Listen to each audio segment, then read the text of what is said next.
Today is the 5th Sunday of Lent, and we welcome today, in a special way, the catechumens among us, those who will face their third scrutiny on their path to baptism at the Easter Vigil. Now, my words are going to kind of be directed to them, but note this, these words apply to all of us. This gospel applies to all of us, especially it's relevant in this Lenten season. You see, each of us has a conversion story. There are good times, but there are also some bad times. Bad times when, through sin, we voluntarily turn from the light and take ourselves back into the darkness. Today's gospel shows us how to get back. In today's gospel, Jesus comes to raise Lazarus from the dead, from the darkness of that tomb. As he approaches the tomb, he asks others to remove the boulder that's blocking its entrance. This large stone, the Lord of the universe could easily have removed himself. He created it.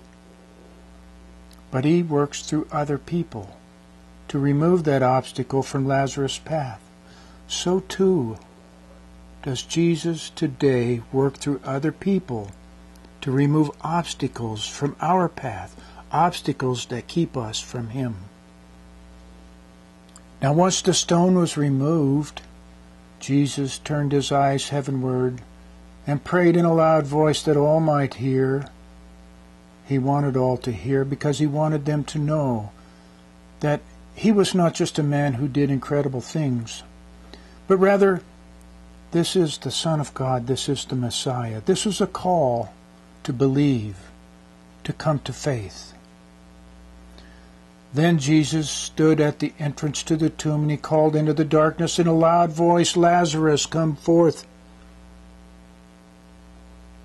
Note that he called Lazarus by name. This is personal. And in a loud voice that Lazarus would sure to be able to hear. But it's also interesting what Jesus did not do. He didn't go down into the darkness to carry Lazarus out. That might have made some sense. Keep in mind, Lazarus is bound from toe to head. His face is covered and also wrapped. His eyes are covered. He cannot see. He cannot stand. He cannot even crawl because ordinarily they wrapped the body with the arms folded across the front and wrapped it securely. You see, getting out of that tomb is going to be a pretty incredible task for Lazarus. But Jesus waits. Lazarus has to respond. Lazarus has to do his part. So too, when we find ourselves in darkness due to our sin, and we hear Jesus call by name, we've got to respond. And it might not be easy because of that sin. Now, once Lazarus was in the light, Jesus again asked others to remove the bindings to set him free. So too with us.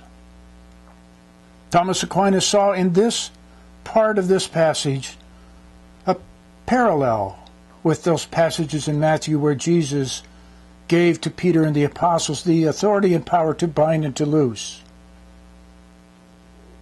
You see, in a very real sense, we tap into that authority through the sacrament of reconciliation.